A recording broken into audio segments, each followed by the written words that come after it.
All right, so in this video, we're going to work through how the business logic of this app works. Now, right now, the business logic is really simple. We simply want to generate a password, but generating password and saving password can be $1 million business.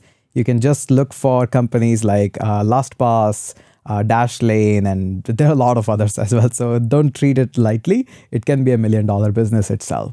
So in this video, I'll walk you through that how we are going to create a password. And it's a really simple business logic. But again, one more time, go ahead and write some articles about these business logics and even this password generator on the Hashnode. They are the sponsor of this video, so a big shout out and thanks to them.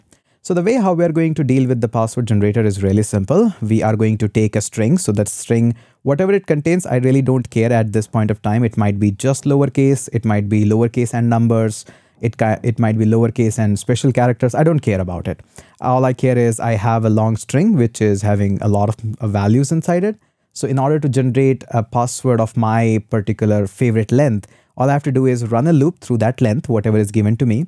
Then once I'm jumping inside the loop, all I have to do is randomly generate a character or randomly generate a number which is between the length of 0 and till the length of that character string, and pick that index and keep on adding it. That's all I have to do. Let me show you via the code because it's much more easier to understand in the code part. So we'll be working on the create password, not the generate password string that we want to give to the user, but rather just simply create the password. So let's go ahead and work on with that. So what we're going to do is first, let's hold a result as a variable. This is something that we'll be returning to the user. So let's start with the empty value. All right, no big deal. Then we simply go ahead and run a simple for loop. So let's go ahead and run a for loop. We're going to start with the index of I, starting with the 0, of course. Then this array.length, the array in our case is actually the length of the password. So whoever is providing me this password length, I'll try to run it till the password length. So there we go, password length, and I'm incrementing it. That is fine. Now what I'm doing inside this is actually the real logic. So what we're going to do is first, I need to get a character index. So I'll just call this one as character index. There we go.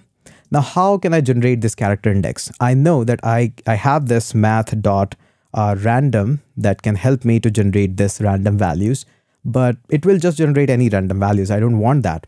So what I'll do is I'll multiply it with the character that you're providing me, the string, and I'll just multiply it with the length. So I'll just say length.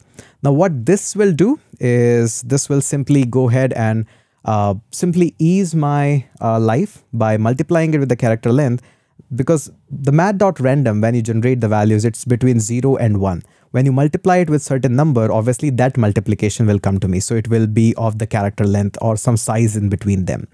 Now, still it will not work because this might not give you the exact number that you want.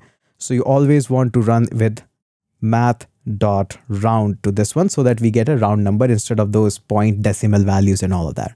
So told you, it's really, really simple. It's not of a big deal. Now, once I have this character index, now the next task in front of me is to pick the value. So how can I pick this value? All I have to do is characters, there we go. And this characters, I can go ahead and this is a string. So I can use a method char at. So this will give me the index or will pick up the character from that string. So if it would be an array, I would have directly used the square brackets, but since this is a string, I can use a char at. Then I have to simply provide this character index. That's it. This will give me an individual character from the string. All I have to do is now store that into the result. So I can go ahead and say result is going to be equal to. But if I'll do this, this will overwrite my values all the time. So I have to go ahead and say plus equal so that it doesn't overwrite. Just keep on adding those characters into my string. That's all I have to do. Once I'm done with this, I'm going to go ahead and simply say return, and I'll return the result. So there we go. So I told you business logic is not that much difficult. You first have to figure it out on the papers that how this is going to look like, and then you can simply work with that.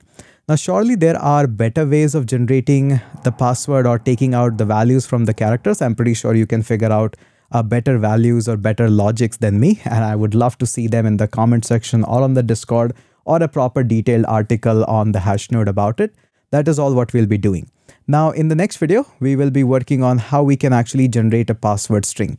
We have the password, but we haven't generated a string. The reason why I'm telling you this is we are totally dependent on characters as of now. We haven't set that what characters should be included. Is it all the lowercase values, all the uppercase values, include numbers and all of that? That we haven't yet decided. That will come to us from the characters string. Let's go ahead and learn how to do that in the next video. Hope you have already hit that subscribe. Let's catch up in the next video.